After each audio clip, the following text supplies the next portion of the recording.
മാന്യസദസ്സിന് വന്ദനം.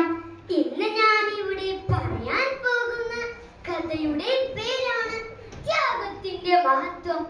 ഒരിക്കൽ ഒരിടത്ത് ഉദയവർമ്മൻ എന്ന ഒരു രാജാവ് ഉണ്ടായിരുന്നു. അദ്ദേഹം നല്ല ഒരു പ്രകൃതി സ്നേഹിയായിരുന്നു. ചെടികളും മരങ്ങളും നട്ടുപിടിപ്പിച്ച് അദ്ദേഹം രാജധാനിക്ക് ചുറ്റും മനോഹരമായ പൂന്തോട്ടങ്ങൾ ഉണ്ടാക്കി.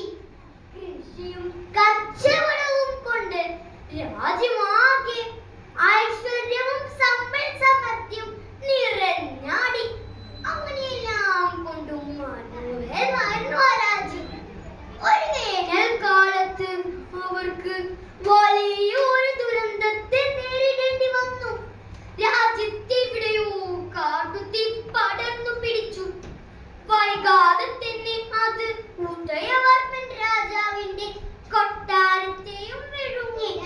ചെടികളും മരങ്ങളും കരിഞ്ഞുണങ്ങി. ജലാശയങ്ങൾ വറ്റി വരണ്ടു. അക്കാലത്തെ കാലവർഷവും ചതിച്ചു. ഒരു തുള്ളി മഴ പോലും പെയ്തതേയില്ല. ഈ കൊടും വരൾച്ചയിൽ നിന്നും തന്റെ രാജ്യത്തെ എങ്ങനെ രക്ഷിക്കുമെന്ന് ആലോചിച്ചുകൊണ്ട് രാജാവാകെ വിഷമത്തിലായി. രാജാവ് തന്റെ മന്ത്രിമാരോടൊത്ത് കൂടിയാലോചന നടത്തി. എല്ലാവരും ഉപായങ്ങൾ ചിന്തിച്ചു. പെട്ടെന്ന് ഒരു പുരോഹിതൻ രാജാവിനെ സമീപിച്ചുകൊണ്ട് പറഞ്ഞു, അല്ലയോ മഹാരാജാവേ, ഈ രാജ്യത്തെ രക്ഷിക്കുവാൻ ഒരു മാർഗമുണ്ട്.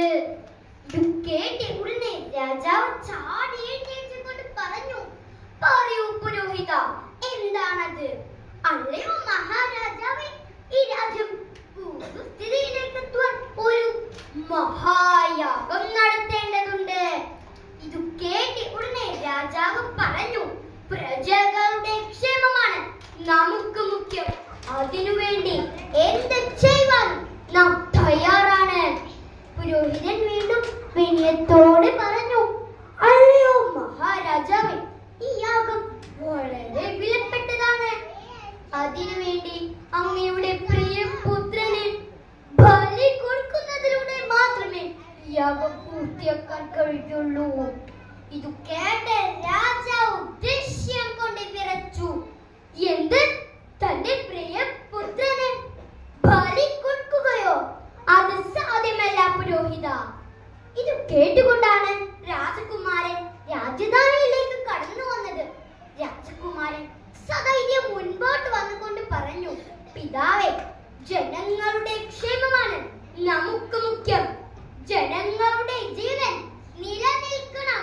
രാജ്യം രക്ഷപ്പെടണം.